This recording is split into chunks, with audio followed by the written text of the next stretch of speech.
B반이 진도가 느리지? 있나?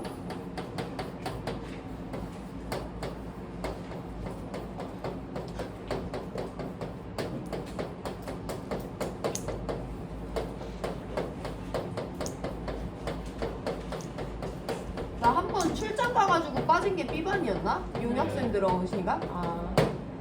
얘들아, 우리 여태까지 배운 내용 정리해보면 우리 지난 시간에 문제 조금 반복해서 풀면서 개념 이해가 어느 정도 숙지가 됐을 거라고 생각하고요. 일단 전자쌍 반발이론에 따라 공유결합 물질의 구조를 설명을 합니다. 중심원자 주변의 전자쌍이 최대한 멀어질 수 있는 방향으로 구조를 결정하시면 되고요. 이때 전자쌍 분석하는 것에 있어서 개념이 필요해요. 주변의 전자쌍을 단순히 개수만 세는 것이 아니라 공유가 있고 비공유가 있는지도 고려를 하셔야 되고요. 다중결합의 유무도 분자의 구조에 많은 영향을 미치니까 고려해서 결국엔 몇 개 방향으로 나눠지는지를 설명할 수 있어야 되고, 2개 방향이면 반대 방향으로 180도, 3개 방향이면 삼각형의 꼭지점으로 120도, 4개 방향이면 3연체의 꼭지점을 향한다 라고 분자 구조 정해주시면 되고요. 그걸 이용해서 우리 이제 분자의 극성을 설명합니다. 분자의 극성은 키워드 하나 일단 설명하면 돼. 누구 설명해야 돼?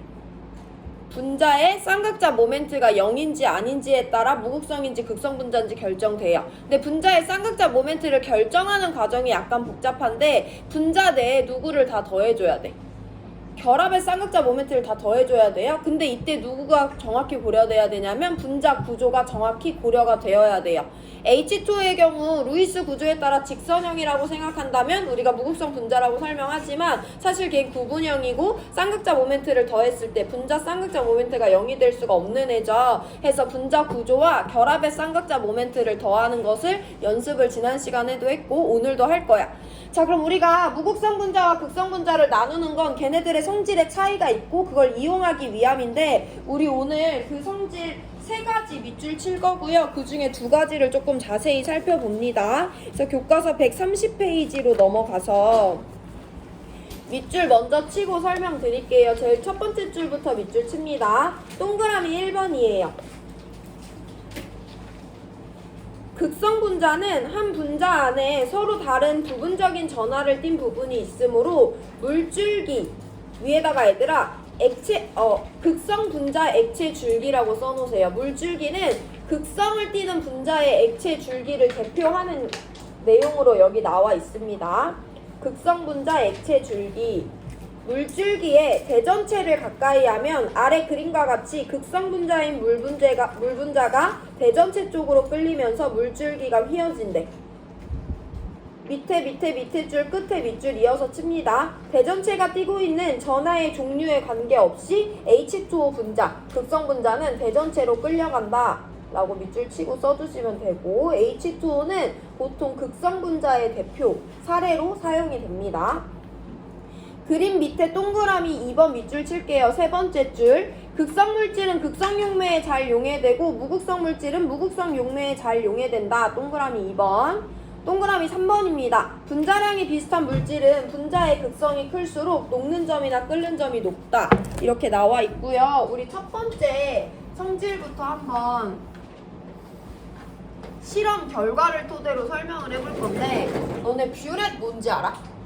중화 반응 양적 관계할 때 우리가 중화 적정할 때 가끔 사용하는데 되게 긴 유리관이 있어요. 그리고 얇은 꼭지가 밑에 있는데 이거 유리관이고 여기에 돌리는 꼭지가 있어. 그래서 원래는 여기다가 내가 액체를 담아줄 건데 꼭지가 잠겨있는 상태면 액체가 나오지 않아요. 꼭지를 돌리면 액체가 나와요. 꼭지를 아예 다 열었냐 적게 열었냐에 따라 액체가 떨어지는 속도도 조절할 수 있는 실험 도구로서 중화반응 양적 관계에서 중요하게 다루는 애니까 한번 익혀두시고, 내가 뷰렛이라는 애한테 H2O라는 극성 분자를 액체 상태로 넣어놨어. 그리고 얘를 열어서 액체를 떨어뜨릴 건데 이때 그냥 떨어뜨리는 게 아니고 얘 경로상에다가 가까이에다가 누구를 댈 거냐면 대전체를 댈 거예요. 이번 단원에서 대전체는 단순히 전하를 띠는 물질로서 받아들여 주시면 되고, 음의 전하를 띠는 대전체, 양의 전하를 띠는 대전체 2가지가 있습니다. 내가 첫 번째 실험에서는 음의 전하를 띠는 대전체를 사용을 해볼 거예요. 그리고 꼭지를 열어서 물을 틀 건데 원래 얘 없는 그냥 일반적인 상황에서 내가 H2O를 담아놓고 꼭지를 열어서 H2O를 흘려 보낼 거야. 그럼 H2 어떻게 떨어져? 중력에 의해서 그냥 일자로 쭉 떨어질 거 아니야? 근데 여기다가 대전체를 갖다 댔대요. 그때 무슨 일이 일어나는지를 설명해야 되는데 결과적으로는 이 액체는 대전체 쪽으로 이끌려요. 그 이유를 우리가 설명을 해볼 건데 내가 H2의 실제 분자 구조를 반영해서 H2를 그려볼 건데 이렇게 미키마우스처럼 H2를 표현하는 경우가 많습니다. 했을 때 H2의 극성을 같이 한번 따져보면 산소와 수소 사이의 단일 공유 결합, 산소와 수소 사이의 단일 공유 결합이 있는 구분형 분자 구조죠. 두 개의 원자 중에 산소가 전기 음성도가 크기 때문에 두 개 결합 쌍극자 모멘트는 산소 쪽으로 발생해요. 그럼 산소는 부분적인 무슨 전하를 띠고 음의 전하를 띠고 수소는 부분적인 양의 전하를 띈다라는 거 우리가 지금 계속 설명하고 있는 내용이잖아. 그럼 이 그림만 보더라도 얘들아 우리가 H2가 극성 분자라는 걸 설명할 수 있는데 분자의 쌍극자 모멘트로 정량적으로 계산하는 것이 아니라 극성이라는 단어에 대해서 다시 한번 생각을 해볼게요. 항상 내가 극성의 뜻이 뭐라고 강조했었어?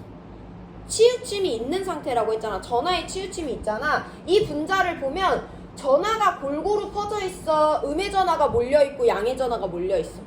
몰려있죠. 음의 전하는 산소 쪽, 그림상으로 위쪽으로 치우쳐져 있고요. 양의 전하가 그림상으로 아래쪽, 수소 쪽으로 치우쳐져 있어요. 그래서 이 그림만 보더라도 음의 전하가 한쪽으로 치우쳐져 있고 양의 전하가 한쪽으로 치우쳐져 있는 극성 분자구나 라는 걸 이해할 수 있어야 돼요.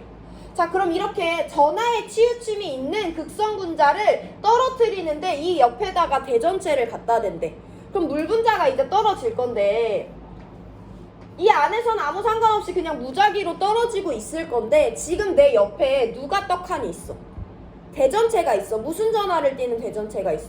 음의 전하를 띠는 대전체가 있잖아. 근데 얘는 극성 분자예요. 분자 안에 음의 전하가 있는 부분과 양의 전하를 띠는 부분이 분명히 존재합니다. 그럼 이 분자가 떨어질 때 얘의 영향을 받겠지. 이 분자 안엔 전하를 띠는 부분이 있으니까. 간단하게 생각해서 음의 전하는 누구를 좋아하고 양의 전하를 좋아하고 음의 전하는 누구를 싫어해? 음의 전하를 싫어하잖아. 그럼 물 분자는 그냥 떨어지는 게 아니라 물 분자 안에서 양의 전하를 좋아하는 수소 부분은 음을 좋아하기 때문에 수소는 최대한 대전체 쪽을 향하려고 해요. 근데 물 안에는 양의 전하를 띠는 부분만 있는 게 아니라 음의 전하를 띠는 부분도 있잖아. 음은 음을 싫어하지. 해서 물 분자 안에서 음의 전하를 띠는 부분은 최대한 어디 쪽을 바라보려고 하겠어? 대전체랑 멀어지려고 하니까 반대편을 바라보려고 할 거 아니야. 해서 이 안에서 물 분자들이 무작위로 떨어지더라도 경로상에 음의 전하를 띠는 대전체가 있다면 물 분자는요. 분자 안에서 양의 전하를 띠는 부분이 대전체 쪽을 향하게 음의 전하를 띠는 부분이 대전체 반대쪽을 향하게 배열이 될 수밖에 없습니다. 그럼 이렇게 배열이 되면 물 분자 안에 플러스 전하를 띠는 부분과 대전체 사이에 무슨 힘이 작용하겠어? 양과 음 사이니까 정전기적 인력이 작용하겠죠. 그럼 물 분자는 인력에 의해 이끌리기 때문에 일자로 떨어지는 게 아니라 대전체 쪽으로 휘어서 떨어질 수밖에 없는 거예요. 전체적인 흐름을 이해하고 반대 상황에 대해서 예측해 봅니다. 물 분자는요, 분자 안에 양의 전하와 음의 전하의 치우침이 있는 극성 분자예요. 걔 주변에 대전체를 갖다 대면 분자 안에 음의 전하를 띠는 부분, 즉 대전체랑 같은 전하를 띠는 부분은 대전체랑 멀어지려고 하고 대전체랑 반대 전하를 띠는 부분은 대전체랑 가까워지려고 하기 때문에 반대 전하가 대전체를 바라보고 같은 전하가 대전체 반대편을 바라보게 됩니다. 그 결과 얘네 둘 사이에 무슨 힘이 작용해서? 인력이 작용해서 극성 분자는 대전체 쪽으로 이끌릴 수밖에 없다. 대전체 쪽으로 휘어질 수밖에 없다라는 걸 이해하셔야지 다음 상황에 대해서 우리가 설명할 수 있어요. 여기 됐나? 넘어가 볼 건데 그러면 이번에는 똑같이 저 통 안에다가 물을 넣어놓고 꼭지를 열어서 물을 흘려보낼 건데 이번에는 플러스 전하를 띠는 대전체를 갖다 댈 거예요. 그리고 내가 물을 떨어뜨릴 거야. 그럼 물은 어떻게 떨어질까? 일자로 떨어질까 안 떨어질까? 안 떨어지지. 대전체 쪽으로 휘어질까? 대전체 반대쪽으로 멀어질까? 대전체가 좀 전에 휘었던 이유를 잘 생각해보세요. 물은 플러스 대전체 쪽으로 휠까? 아니면 반대편으로 휠까? 내가 꼭지를 열어서 물 분자를 떨어뜨렸어. 그럼 물 분자가 내려올 건데 이 내 경로상에 누가 있는 거야? 플러스 전하를 띠는 대전체가 있는 거지. 그럼 물 분자의 배열은 그대로 무작위로 떨어져 물 분자의 배열이 일정하게 바뀌어. 일정하게 바뀌겠지. 물 분자 안에는 음의 전하를 띠는 부분과 양의 전하를 띠는 부분이 있는데 내 옆에 누가 있는 거야? 플러스 전하를 띠는 대전체가 있잖아. 그럼 물 분자 안에서 플러스를 좋아하는 애는 누구니까? 산소 쪽이니까 마이너스 전하를 띠는 산소가 대전체를 바라보고요. 양의 전하를 띠는 수소는 대전체랑 멀어지려고 할 거 아니야. 그래서 이번에는 음의 전하를 띠는 부분이 대전체를 바라보고 양의 전하를 띠는 부분이 대전체랑 멀어지도록 분자가 배열이 됩니다. 이거 이해되시죠? 그럼 이번에도 얘네 사이에 뭐가 작용할 수밖에 없어. 인력이 작용할 수밖에 없어. 여기 플러스가 왔다고 해서 아까처럼 그 배열 그대로 떨어져서 멀어지는 게 아니야. 아까 그 배열이 됐던 이유는 여기 마이너스 대전체가 있기 때문에 플러스가 마이너스를 향하고 마이너스가 반대편을 향했던 거거든요. 그럼 이번에 플러스 대전체가 와주면 아까랑 같은 이유로 마이너스 전하를 띠는 부분이 플러스 대전체를 바라보고 플러스 전하를 띠는 부분이 얘랑 반대 방향을 바라보게 배열이 된다라는 것을 설명할 수 있어야 되고요. 그럼 얘네 사이에 정전기적 인력이 작용하기 때문에 결국엔 물 분자는 이번에도 대전체 쪽으로 이끌리게 됩니다. 그래서 물을 떨어뜨리면서 대전체를 갖다 댔을 때는 대전체의 전하의 종류와 관계없이 물은 대전체 쪽으로 이끌려요. 왜냐하면 대전체의 전하가 달라지면 그에 맞게 물 분자 배열이 또 달라져서 결국엔 인력이 작용할 수밖에 없는 상황이기 때문에 그걸 이해하시면 됩니다. 그러면 물 분자가 아니더라도 내가 여기에 어떤 분자를 냅둘 건데 그 분자가 만약에 이쪽에 마이너스 이쪽에 플러스가 치우쳐져 있대. 얘 극성 분자야 무극성 분자야? 전하의 치우침이 있는 극성 분자죠. 얘를 여기다 갖다 대놓고 내가 여기다가 음의 전하를 띠는 대전체를 갖다 댈 거야. 그러면 얘 가까이에 음의 전하를 띠는 애가 왔어. 그럼 저 분자는 어떻게 돼? 음은 음을 싫어하니까 밀어내고 음은 양을 좋아하기 때문에 이 분자는 배열이 자동으로 플러스 전하가 대전체를 바라보고 마이너스 전하가 대전체 반대쪽을 바라보게 배열될 수밖에 없어요. 그럼 얘네 사이에 뭐가 작용하니까? 인력이 작용하니까 어떤 분자든 간에 극성 분자를 떨어뜨리면서 대전체를 갖다 대면 극성 분자는 대전체 쪽으로 이끌릴 수밖에 없어요. 그 대전체가 양의 전하든 음의 전하든 분자의 배열이 알아서 인력이 작용하도록 바뀌기 때문에. 자, 근데 내가 여기다가 분자를 하나 갖고 올 건데 얘는 분자 안에 전하가 고르게 퍼져 있대. 이런 분자 우리 뭐라고 불러? 무극성 분자라고 부르지. 분자 안에 음의 전하를 띠는 부분이나 양의 전하를 띠는 부분이 딱히 없고요. 그냥 고르게 퍼져 있어요. 얘 옆에다가 내가 마이너스 대전체를 갖다 댔어. 그러면 얘랑 얘는 전하적으로 상관이 있어 없어? 이 안에는 플러스를 딱히 띠는 부분도 마이너스를 딱히 띠는 부분도 없잖아. 그럼 마이너스를 좋아하는 부분도 싫어하는 부분도 없겠죠. 얘랑 만났을 때 얘의 배열이 바뀔 이유가 있다 없다? 없다? 그럼 얘네 사이에 배열이 바뀌지도 않고요. 인력이 작용하거나 반발력이 작용할 일도 없죠. 그래서 무극성 분자는 대전체를 갖다 대더라도 아무 상관없이 일자로 떨어진다 라고 설명하실 수 있으면 됩니다. 액체 상태의 분자를 떨어뜨리면서 경로상에 대전체를 갖다 댈 건데 그 대전체의 전하랑 상관없이 극성 분자의 경우에는 대전체 쪽으로 이끌리고 무극성 분자의 경우에는 대전체랑 상관없이 그냥 일자로 떨어진다 라는 거 받아들여 주시면 됩니다. 자, 그러면 우리 동그라미 쳤던 두 번째 동그라미에 대해서 한번 볼 건데 두 번째 동그라미는 극성 용매는 극성 물질을 잘 녹이고 무극성 용매는 무극성 물질을 잘 녹인다는 거잖아. 너네 이 내용 이미 알고 있죠? 누구랑 누구는 안 섞여. 물이랑 기름은 안 섞인다는 얘기 들어봤지? 물이랑 기름은 안 섞여요. 왜냐면 물은 극성이고 기름은 무극성이기 때문이에요. 극성은 극성끼리만 섞이고요. 무극성은 무극성끼리만 섞입니다. 이 두 가지 특징을 잘 알고 계셔야 돼요. 그럼 이 두 가지 특징을 이해했는지 확인하기 위해서 내가 실험 상황을 몇 가지 제시를 해볼 건데 세 가지 질문을 할 거예요. 내가 여기 뷰렛 3개를 준비하고 첫 번째 뷰렛에 A라는 액체, 두 번째 뷰렛에 B라는 액체, 세 번째 뷰렛에 C라는 액체를 넣어놓고 뷰렛 꼭지를 열어서 액체를 흘려보낼 거야. 근데 그때 여기 플러스, 마이너스, 플러스 전하의 대전체를 갖다 댈 겁니다. 자, A가 들어있는 뷰렛 꼭지를 열어서 떨어뜨렸더니 A가 플러스 대전체 쪽으로 휘었대. B의 액체를 떨어뜨리면서 마이너스 대전체를 갖다 뒀더니 B가 마이너스 대전체 쪽으로 휘었대. C의 액체가 들어있는 뷰렛을 열어서 꼭 액체를 흘려보냈더니 얘는 대전체 쪽으로 휘거나 반대편으로 휘지를 않았대요. 첫 번째 질문입니다. A는 극성분자야, 무극성분자야? 극성분자지, 대전체 쪽으로 휘었으니까. 그럼 B는 극성분자야, 무극성분자야? 극성분자죠. 대전체 종류랑 상관없이 그냥 휘면 무조건 극성이다 라는 거 우리 해석할 수 있어야 돼요. C는 극성이야, 무극성이야? 무극성 분자죠. 대전체 종류랑 상관없이 안 끌리고 있잖아. 자, 두 번째 질문입니다. 내가 만약에 여기 있는 대전체를 플러스 전화로 바꿨어. 그럼 B가 휘어지는 방향이 바뀌어, 안 바뀌어? 안 바뀌죠. 대전체 종류랑 관계없이 B 분자가 알아서 배열을 할 거야. 세 번째 질문입니다. 액체 A랑 액체 B는 섞이는 애들이야, 안 섞이는 애들이야? 과학적으로 용해되냐고 물어볼 수 있죠. 용해되는 애들이야, 안 되는 애들이야? 되지. 둘 다 극성이잖아. A랑 C는 섞여, 안 섞여? 안 섞여. 극성과 무극성이니까. B랑 C도 안 섞여요. 극성과 무극성이니까. 이 세 가지 질문에 대해서 어렵지 않게 대답했으면 우리 이번 수업 내용 다 이해한 거예요. 침 닦는 거죠? 아니, 자, 여기까지 보고 우리 잠깐 3점 문제로 넘어가서 4번 문제 풀고 다시 2번으로 돌아올게요. 지금 배운 내용을 V에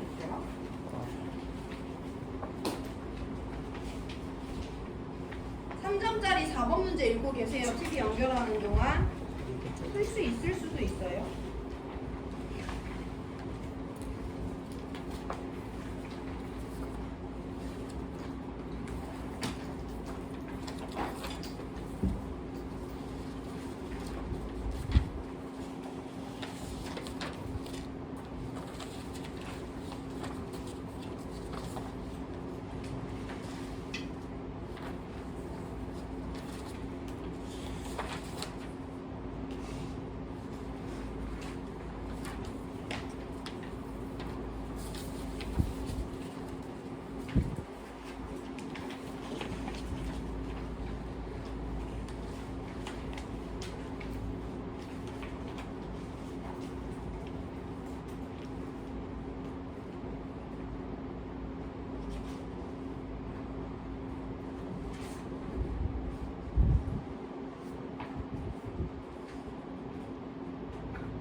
풀리나?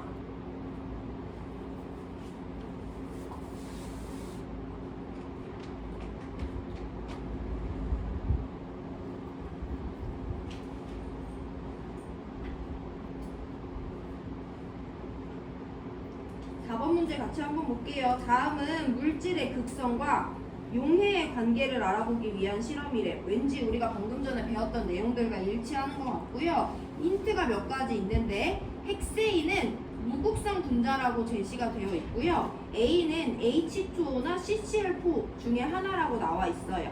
그래서 여기 자료를 일단 배경 지식 없이 우리가 해석할 수 있는 대로 한번 해석을 해볼 건데, 그림과 같이 두 층으로 분리된 헥세인과 A가 들어있는 시험관에, 헥세인이랑 A라는 애들을 둘 다 액체 상태로 시험관에 넣는데 어떻게 돼 있대? 두 층으로 분리돼 있대? 그럼 지금 헥세인이랑 A가 섞인 거야, 안 섞인 거야? 안 섞이는 애들이라는 거잖아. 그럼 얘네들의 극성은 다르다는 걸 먼저 알 수 있죠. 근데 문제에서 이 헥세인은 어떤 애라고 알려줬어? 무극성이라고 알려줬잖아. 무극성인 헥세인이랑 A는 안 섞인데 그럼 A는 무슨 분자? 극성 분자다라는 것을 우리가 기본적으로 해석을 할 수가 있는 거죠. 자, 거기다가 I2라는 고체, 용지를 넣고 흔들어 녹였대. I를 최대한. 그랬더니 변화가 어디에 일어났냐면 헥세인 측은 보라색으로 색깔이 변했는데 A층은 아무런 색깔 변화가 없대요. 자, 내가 여기서 여길로 넘어가는 동안 달라지게 변화를 준 것은 I라는 고체 덩어리를 넣어준 거거든? 근데 여기 고체 덩어리가 남아있지 않은 거 보니까 I2가 어딘가 녹았다는 거잖아. 헥세인이랑 A 중에 어디에 녹았어? 헥세인에 녹은 거지. A에는 아무런 변화가 없어. 뭐 물론 I가 녹았을 때 무색일 수도 있지만 여기 층이 보라색으로 변했다는 걸 통해서 I2는 A가 아니라 헥세인 층에 녹고 있다라는 것을 설명할 수 있어요. 그럼 I2는 극성이야, 무극성이야? 무극성인 거지. 무극성 용매에 녹았으니까. 그래서 여기까지 해석할 수 있으면 됩니다. 자, 그럼 우리 이제 A를 찾아볼 건데 A는요 H2O랑 CCl4 둘 중에 하나래. H2O 우리 너무 자주 보고 있는데요. H2O는 산소가 중심 원자로 수소 2개랑 단일 결합을 하고요. 비공유 전자쌍이 2개 있어요. 얘의 극성을 판단하기 위해서 구조를 먼저 설명할 건데 H2O는 104.5도의 구분형 분자 구조죠. 분자 내에 결합의 쌍극자 모멘트가 2개가 발생했는데 크기는 똑같지만 상쇄될 수 없어서 이 분자는 분자의 쌍극자 모멘트가 0이 아닌 극성 분자입니다. 그럼 H2O는 A가 될 수 있어 없어? A는 아까 뭐라 그랬어? 극성이라고 했죠. 그럼 H2O는 A가 될 수 있는 상태야. 두 번째로 CCl4도 한번 확인을 해볼 건데요. CCl4는 4개 부족한 탄소가 염소랑 단일 공유 전자쌍을 형성했어요. 탄소라는 중심 원자 주변에 단일 공유 전자쌍만 4개 있으니까 전자쌍은 3연체의 꼭지점을 향하죠. 해서 이와 같이 생겼습니다. 탄소보다 염소의 전기 음성도가 커요. 해서 염소 쪽으로 결합의 쌍극자 모멘트가 4개가 발생했는데 크기가 다 똑같아.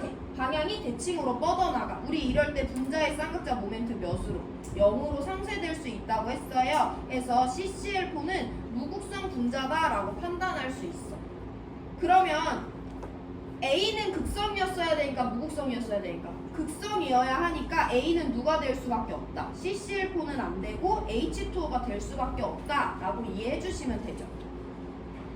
같은 흐름으로 우리 I2도 볼 건데 I는 사실 1번에서 20번에 해당하는 애는 아니지만 플로린, 염소, 브로민, 아이오딘 이 4가지는 17쪽의 대표 원소로 알고 계시면 좋아요. 물론 이 실험에선 몰라도 풀 수 있지만 I는 17쪽으로서 1개 부족한 비금속이거든요. 그래서 I와 I는 단일 공유 전자쌍을 형성합니다. 이 분자의 쌍극자 모멘트 따져볼 건데 분자 안에 공유 결합 몇 개 있어? 단일 결합 하나 있잖아. 저거 결합의 쌍극자 모멘트 발생해 안 해? 안에 무극성 공유 결합이죠. 그럼 이 분자 안에는 어차피 더해줄 결합 쌍극자 모멘트 없으니까 분자 쌍극자 모멘트 0인 무극성 분자다라고 판단할 수 있어요. 그래서 우리는 A가 H2O고 I2가 헥세인에만 녹았다는 건 헥세인이 무극성 분자이기 때문에 I2가 무극성이라는 것도 설명할 수 있지만 I2의 극성까지 한번 설명을 해봤습니다. 근데 이 문제는 사실 몇 가지 기본적인 개념만 알고 배경 지식만 갖고 있으면 또 빨리 풀 수 있기 때문에 배경 지식을 제가 몇 가지 제시를 해드릴 건데 일단 헥세인은 무극성 분자라고 알려줬는데 이와 같이 탄소랑 수소 두 종류로만 이루어진 물질을 우리 탄화수소라고 해요. 탄화수소는 다 무극성이에요. 예를 들면 CH4 탄화수소지, C2H4 탄화수소지, C3HA 탄화수소죠. 이 두 종류로만 이루어진 애들을 특정지어서 우리 탄화수소라고 부르는데요. 탄화수소는 다 무극성입니다. 화원에선 물론 얘가 무극성이라고 제시해주기 때문에 몰라도 되지만 상식으로 알고 계시면 되고요. H2O가 극성 분자의 대표적이라는 건 알고 계셔야 돼요. H2O와 NH3는 극성 분자라는 거 알고 계시면 이 문제 푸는 과정에서 시간이 훨씬 더 빠르게 풀 수가 있을 거예요. 자, 나머지 하나의 배경 지식은 밑에 문제 풀면서 한번 볼 거고 보기로 들어갑니다. 기억, I2는 A보다 헥세인에 더 잘 용해된대. 실험 결과 보면 알 수 있지. I2는 결국엔 어디 녹았어? A에 안 녹고 헥세인에 녹았으니까 얘에 더 잘 용해되는 게 맞아요. 그리고 우리가 극성을 판단해 봤을 때도 I2는 무극성이고 A는 극성이고 헥세인은 무극성이니까 얘네들은 잘 녹고 얘네들은 안 녹는 사이죠. 그래서 기억은 맞습니다. 제가 기억을 조금 다르게 표현을 해볼 건데요. 그럼 기억은 어떻게도 표현될 수 있냐면 I2의 용해도는 A와 헥세인 중에서 헥세인에서 더 크다라고 설명될 수도 있어요. 이와 같은 형태의 보기로 나올 수도 있습니다. I2의 용해도는 A보다 헥세인에서 크다라고 설명할 수도 있어요. 두 번째 니은 A는 CCl4가 될 수 없었지. A는 극성 분자인데 CCl4는 무극성이잖아요. 그래서 A는 H2O였고 니은 틀렸습니다. 자, 마지막 디귿이에요. I2 대신에 CuSO4를 이 실험에서 사용해서 얘네들한테 녹여볼 거래. 그러면 얘랑 얘 중에 어디에 용해되는지 물어보는데, CuSO4는 얘들아 불이 금속이고요, 탄 비금속이고 산소 비금속이죠. CuSO4 무슨 결합 물질이에요? 이온 결합 물질이잖아. 이온 결합 물질은요, 극성 분자처럼 분자 안에 양의 전하를 띠는 부분과 음의 전하를 띠는 부분, 양이온과 음이온이 분명히 나눠져 있지. 그러면 극성 분자처럼 어디에 잘 녹겠어? 극성 용매에 잘 녹는 거예요. 이온 결합 물질은 극성 용매에 녹는다는 배경 지식을 알고 계셔야 돼요. 공유 결합 물질은 그 물질이 무극성 분자가 됐는지 극성 분자가 됐는지에 따라 극성 분자는 극성 용매에 잘 녹고 무극성 분자는 무극성 용매에 잘 녹거든요. 근데 이온 결합 물질은 다 극성 용매에 잘 녹습니다. 그래서 극성 용매에 잘 녹는 이온 결합 물질인 CuSO4는 헥세인보다 극성 용매인 A에 더 잘 용해되니까 디귿도 맞아서 3번 정답 골라주시면 됩니다. 시간 2분 드릴 건데요. 4번 문제 정리 한번 해보시고 질문 있으면 하시고요. 아니면 2점 자리로 돌아가서 10번 문제 푸시면 됩니다.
야, 오늘 문제 10번, 11번 두 개만 풀고 수업 마칠 거니까 자는 사람 깨워보시고 11번까지만 풀고 9번은 자료 해석만 알려드리고 마무리할 거니까 두 문제만 딱 집중해보세요.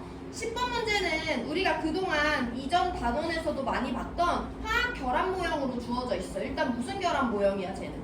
공유 결합 물질을 모형으로 나타냈다라는 걸 알 수 있죠. 우리 여태까지 이런 모형 나오면 문제 어떻게 풀었냐면 얘를 각각 루이스 구조로 바꿔서 풀었어요.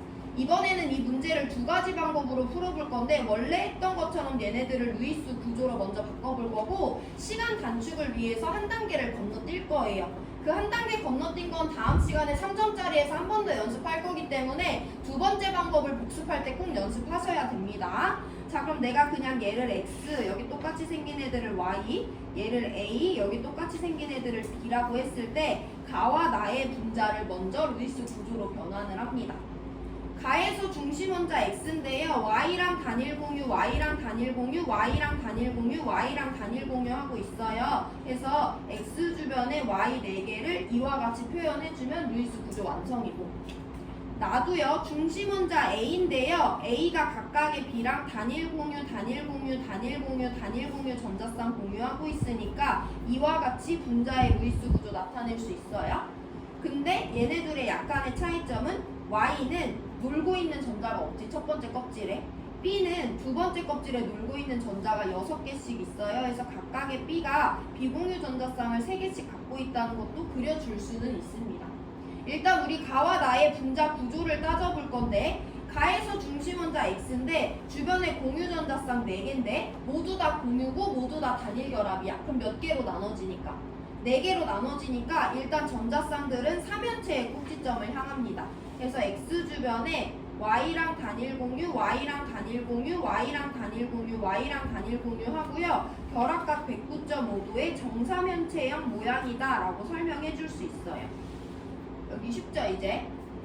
나도 똑같이 봅니다. A 주변에 단일 공유 전자쌍만 4개 있어요. B가 갖고 있는 비공유 전자쌍은 분자 구조랑 아무 상관이 없죠. 그래서 나분자도 마찬가지로 A 주변의 전자쌍 4개가 3연체의 꼭지점을 향해서 109.5도의 정사면체형 모양이 된다라고 설명할 수 있어요. 자, 그럼 보기로 내려갔을 때 가와 나에서 같은 값을 찾아보래. 기억, 공유 전자쌍수 여기도 4개 있고 여기도 4개 있지. 비공유 전자쌍 아니고 공유 물어보고 있어요. 기억 맞고요. 니은, 결합각 둘 다 109.5도로 똑같은 거 맞죠? 이거 2개 일단 맞은 거 알면 분자구조 설명한 거야. 디귿은 조금 다른 문제인데 X, Y, A, B가 각각 누군지 한번 보고 그럼 원자 번호를 따져야지 양성자수를 구할 수 있잖아. X는요 일단 결합을 2번째 껍질에서 하고 있으니까 2주기죠. 주변에 공유 전자쌍 토탈 몇 개 형성했어? 4개. 그럼 몇 개 부족했던 거니까? 4개 부족했던 거니까 X는 2주기 14주 6번 원자예요. Y는요 결합을 몇 번째 껍질에서 형성했어? 1번에서 형성했으니까 1주기예요. 주변에 공유 전자쌍 몇 개 형성해? 한 개만 형성하지. 2Y도 주변에 하나, 2Y도 하나, 2Y도 하나, 2Y도 하나 하고 있잖아. 그럼 몇 개 부족했던 거니까? 한 개 부족했던 거니까 첫 번째 껍질에 전자 하나 갖고 있던 1번 원자다라고 우리가 찾아줄 수 있어요. 그러면 가에는 X 1개, Y 4개 있으니까 양성자 총 10개 포함되겠지? 나에 있는 A와 B도 볼게요. A도 2번째 껍질에서 결합을 형성해요. 공유전자쌍 4개 형성하고 있었으니까 4개 부족했던 거지. 사실 A랑 X는 똑같은 6번 원자였어요. B는 2번째 껍질에서 결합 형성하는데 주변에 공유전자쌍 몇 개 형성했어? 하나만 형성했잖아. 그럼 하나 부족했던 건데 비공유 있어 없어? 3개씩 가지고 있으니까 얘는 17쪽 비금속인 거죠. 그래서 B는 9번 원자입니다. 그럼 여기 안에는 총 몇 개야? 9, 4, 36에 6해서 42개의 양성자가 들어있겠죠. 그래서 양성자 수는 사실 이렇게 정확히 세지 않아도 다르다는 건 알 수 있어요. 그래서 기억, 니은 맞는 정답 3번 골라주시면 됩니다. 자, 근데 우리 이 문제를 조금 다르게 풀어볼 건데 루이스 구조로 바꾸지 않을 거예요. 그냥 이거 그대로 분자 구조를 한번 따져봅니다. 어쨌든 분자 구조는 누구만 찾으면 돼?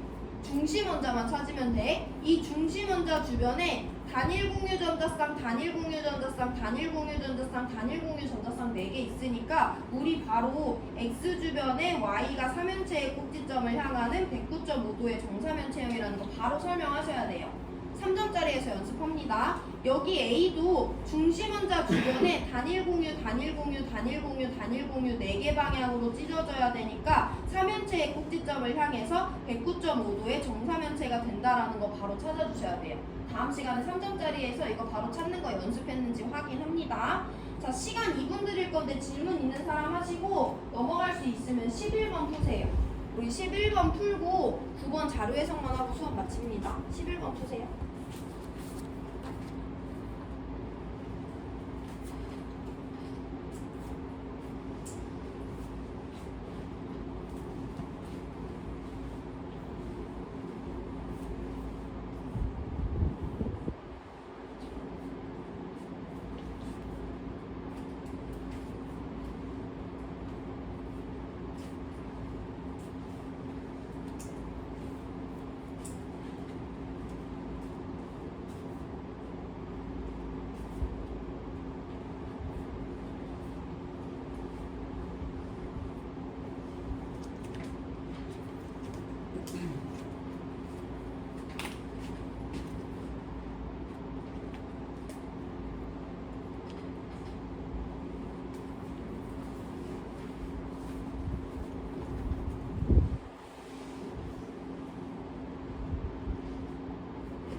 1번 문제 봅니다. 분자 가나다의 구조식을 나타냈는데 우리가 알고 있는 원소 기호인 산소와 질소가 나오고요. 임의의 원소 기호인 X와 Y가 나옵니다. 이때 X와 Y는 각각 공유전자쌍을 하나씩 형성하는 수소 또는 플루오린 중에 하나래요.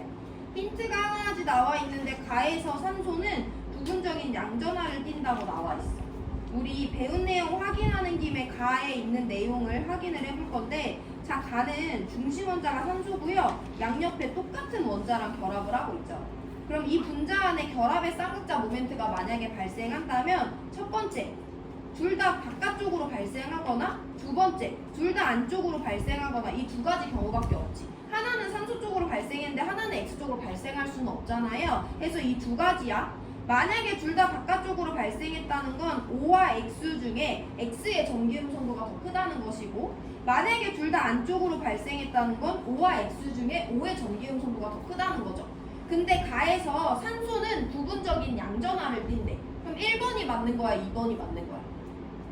양전하라는 건 전자를 뺏기고 있는 거니까 결합 쌍극자 모멘트가 내가 아니라 상대쪽으로 발생하는 거죠. 그래서 1번 경우가 맞고, 산소가 부분적인 양의 전하, 양옆에 있는 X는 부분적인 음의 전하를 띈다라는 거예요.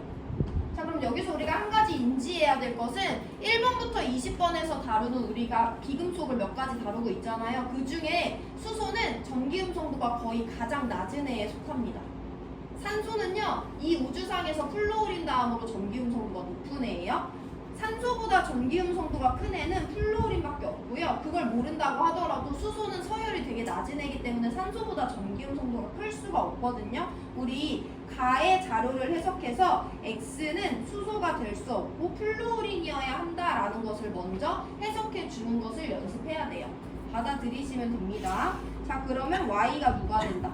수소가 된다라는 거 해석할 수 있죠. 그럼 그거 가지고 나로 가보면 당연히 수소보다 산소의 전기음 성도가 크기 때문에 나에서는 결합 쌍극자 모멘트가 모두 다 산소 쪽으로 발생해요. 그래서 산소가 부분적인 음의 전하, 양 끝에 있는 Y는 부분적인 양의 전하를 띠게 됩니다.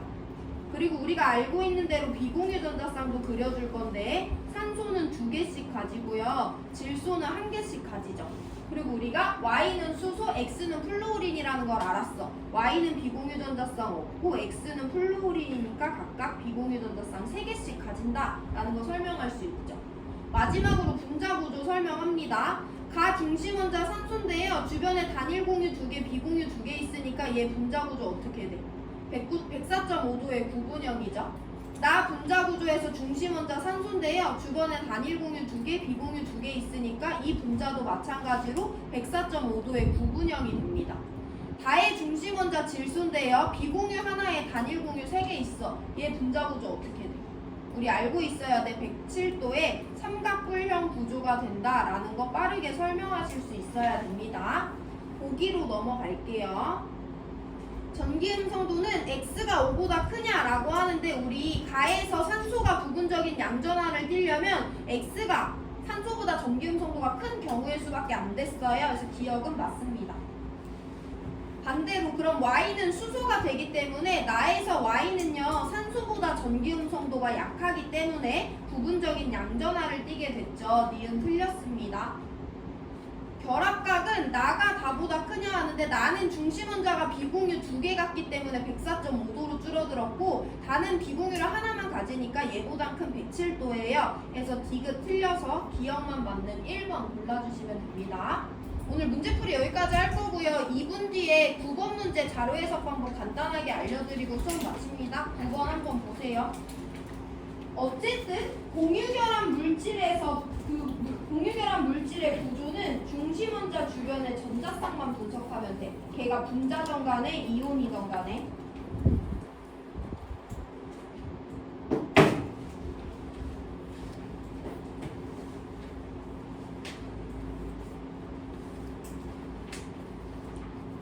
민지야, 너 오늘은 왜 안경 안 끼고 있어? 네. 안경. 안 가지고 있어요. 수업 들을 태도가 안 돼 있는 거야? 그래서 지금 렌즈 꼈어요. 아, 렌즈 꼈어?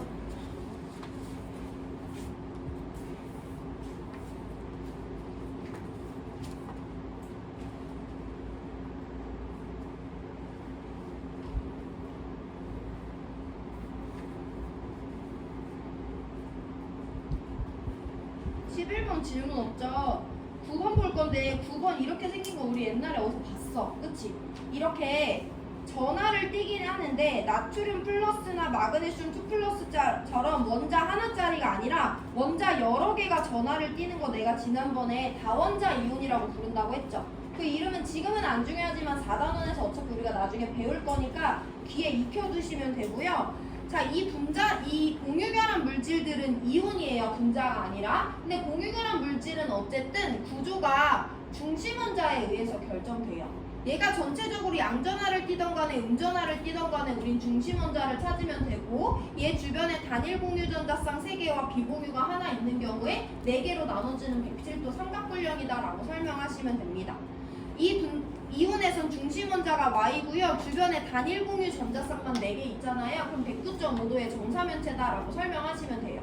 자, 남은 시간 동안 뭐하냐? 내가 지난번에 한번 강조를 해줬는데 다원자 이온이 플러스 전하를 띠는 이유는 누구 때문이라고 했냐면 어떤 애가 H 플러스랑 결합했기 때문이라고 했거든. H 플러스는 전자를 하나도 안 갖는 애잖아. 누구랑 H 플러스가 결합하면 얘가 되는지, 누구랑 H 플러스가 결합하면 얘가 되는지 이 누구를 각각 한번 찾아보세요. 다음 시간에 설명드립니다. 오늘 수업 여기까지 할게요.